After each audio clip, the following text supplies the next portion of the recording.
Noroi the Curse. I first heard about this movie a few months ago in a video I did where I listed my top 50 horror movies of all time. I had a commenter say I should check this movie out. So today I'm finally actually reviewing it, Noroi the Curse, on what I'm pretty sure is a bootleg DVD. Let's get into it. Noroi the Curse follows a paranormal journalist named Kobayashi who goes missing shortly after completing a documentary.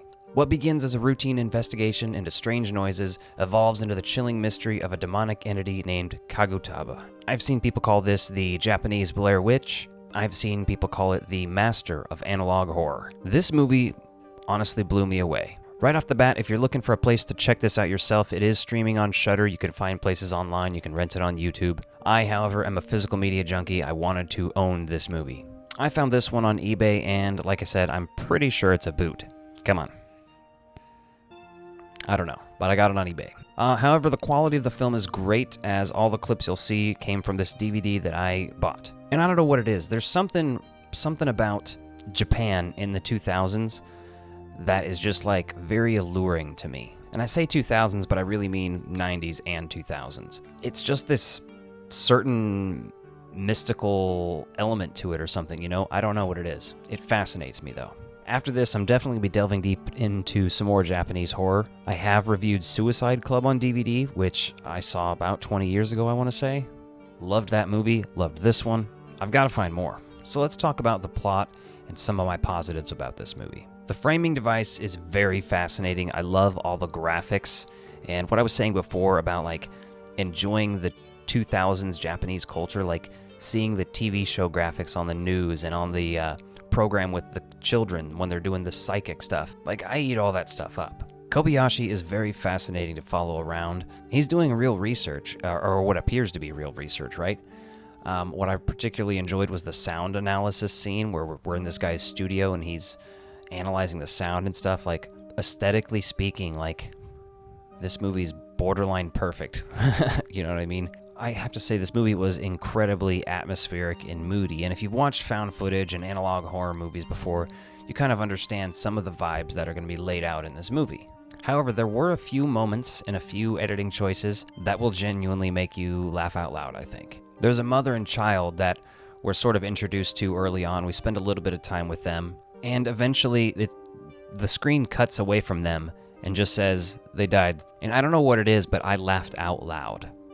It felt like the comedic timing of it was like the beginning of an It's Always Sunny in Philadelphia episode. You know, where they lay out the joke and the punchline is the title of the episode on the next card? That's what it felt like. As a huge Ghostbusters fan, I was also very excited to see the ESP test go down. This kind of stuff, I eat it up. You know, I don't believe in any of it, but I find it super fascinating. The little girl's like materializing water and stuff. It's insane. And then we get to see this other footage with these this ghost hunters and this actress. And this scene is fucking awesome. This footage is crazy. It's hard to say that this scene is super different from what you'd expect from a found footage film, but it's still like extremely terrifying. And this isn't even it. There's more weird, terrifying imagery in this movie than I've seen in a long time. There's another character who won't stop rambling about ectoplasmic worms, which I gotta say is one of my favorite phrases I've ever heard in a movie, ever. As this movie goes on, there's stuff that's very unsettling.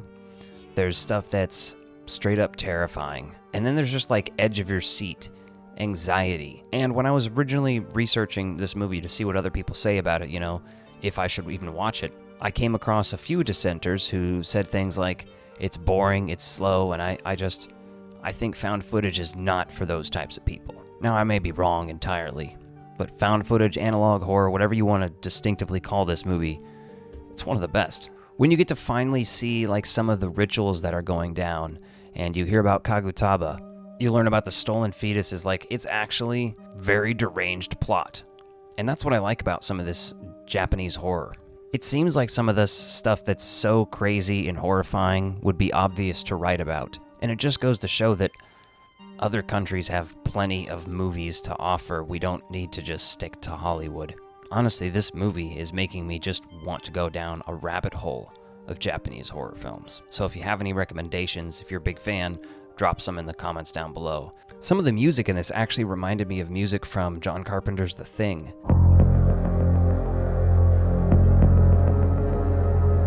And there's even night vision shots in this that are vastly superior to anything Paranormal Activity ever tried to pull off. And I say that as a fan of at least the first couple films in that franchise. Some of the imagery for this is burned in my head, and it's not often that I watch a movie for the first time and I spend the next few weeks kind of like thinking about it and wanting to watch it again, you know? But that's definitely how I'm feeling with this one. The ending of this movie is as disturbing as you'd expect it to be, and then when the framing device sort of comes to an end, we learn more about the actual documentary that we watched in the universe that it took place, you know what I mean? As far as negatives go, honestly, I'm coming up pretty dry on this one. Maybe if I watched it a few more times, I might have, something to say, but overall, I'm dying to watch it again. Before I rate this one, why don't you jump in the comments down below, let me know if you've seen it before and what you thought. And if you haven't seen it, did I make you want to see it?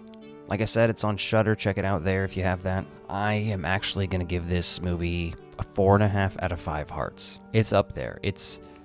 I like this movie so far about as much as I can without it being one of my favorite movies of all time, you know? If you like this video, be sure to check out this one and hit that subscribe button. Thanks for watching. Happy Halloween.